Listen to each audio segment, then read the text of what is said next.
So this is quite a large painting. This is 15 by 22, so I'm going to sort of cram this one in here.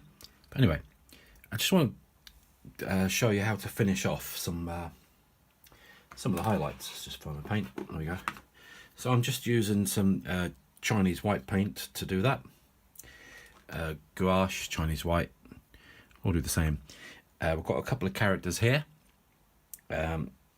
Quite hard to see in the mix of everything. It's quite a busy painting with the trees and the movement in the sky, the movement across this bank. This is at Burnt Fen in Suffolk, next to the River Little Ouse, and the River Little Ouse is the other side of this bank, basically.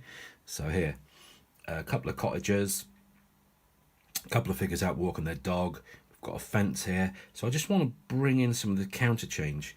I don't want to go too mad, but we also need to bring in some light. So we'll go to the figures in a second, but we'll work across this side here. Lots of shadows coming in, but just pick out a couple of little highlights. Not much at all. Remembering the light's coming this way, but you're not going to certainly be picking everything out. Sometimes beginners can just go a bit too mad. You really need to look where your darkest darks and your lightest lights are really for this. And then you should be okay. I think that's probably just about enough on the fencing. There is a touch of light coming in here. Down here is all in shadow, but we could just suggest a little bit of posting in here. I need some more paint. Straight out of the tube on the paint. Yeah, that'll do. There we go, just sort of brightens up some of the highlights. The eye obviously is sort of coming in this area here, but I want it to fall now on the dog.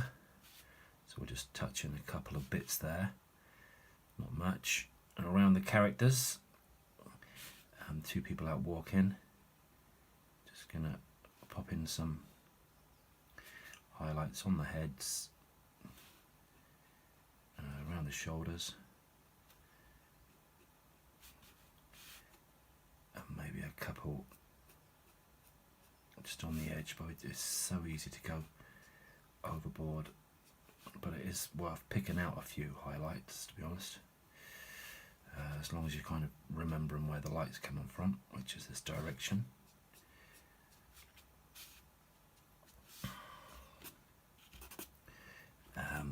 Okay. And then just a couple leading the eye round. That's really important, that you kind of stage manage your paintings with directional lines. So for example, we've got this ploughed field with the lines going towards where we want the eye to go, which is over here, as we just start to do. And the other thing is to remember that there will be there are a lot of highlights in here already naturally from the underpainting, but we can just pop in, that was too strong, just pop in a few of these, not too many, don't want to go too nuts. You can be quite random about this, because light chinks in all kinds of places, I mean just breaks through, but we'll just soften these off, because generally that one was way too big there. So we're kind of designing around here, your greatest light. We'll pop in another little chink of light going in here, just so we definitely make sure our eye's going this way. And we'll pop in that, and the reason being, that's quite nice the way that's blended in there. The reason being is you've kind of got these two triangles of the eaves and these facing walls, and the eye does go there, so we don't want conflict of two equal focal points. So I might need to just darken up this character and just work on here a little bit, because at the moment the eye's still going here because you've got a large chunk of white, and here we've got small sort of chunks of white, if that makes sense. So we could just pop in a few more highlights in and around here, creating a bit of movement guide the eye this way. That's what we need to do. Tell the viewer where you want them to go and look first. The most interesting bit, and obviously darkest dark, lightest light, is the place to do that. That's starting to work more now. It's making the eye want to go there. The other way is I could subdue this down touch, but I quite like the fact that we've got a lot of light coming in here and then shadows breaking through. The thing to avoid is to just end up doing a whole outline around your figures. It just looks quite amateurish. So we're stage managing this, as we said. I want the eyes to go in here. Directions. There's a sort of a few birds dropping in. Let's just get a touch of water for that. Let's take it from the dry brush. See how that works. No, I don't like it, so we'll just put that back in there. Yeah, hopefully you can see how that's working. I'll pop in a tiny highlight here,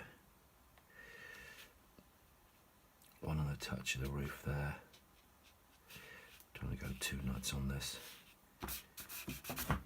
Again, we're about stage managing. It's quite nice to have roughened smooth passages in our painting. Okay, we're just about done here now.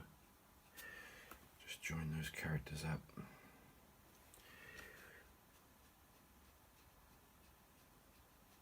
Just get the head of the dog there. Back of his leg. It's his tail going up. Okay. As I said, you need to darken this up. So let's look at the highlights. I might need to move this paper a second just to grab some strong neutral tint. Now, neutral tint is a great hue to have in your armoury. On its own, it produces lots of the darks. You can mix it up with shadows as well, shadow mixers. That will help a lot to guide the eye in the darker patches. And if you want really dark shadows, you can put it in for them. Here though, we're just going to use it in touches and in places to force the eye to go this way. The head here it was a brown, but we'll just make that darker as well, and that will help in making the eye go that way.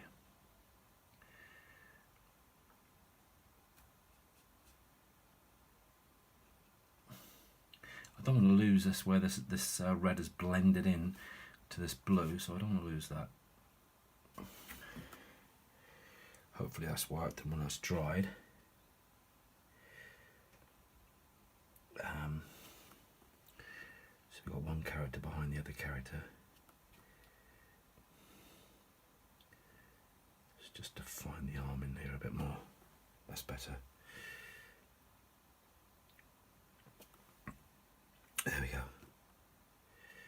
Patting the dog.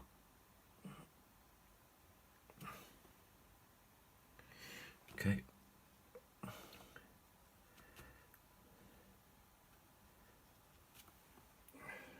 There we go. So hopefully that was helpful. I love ploughed fields.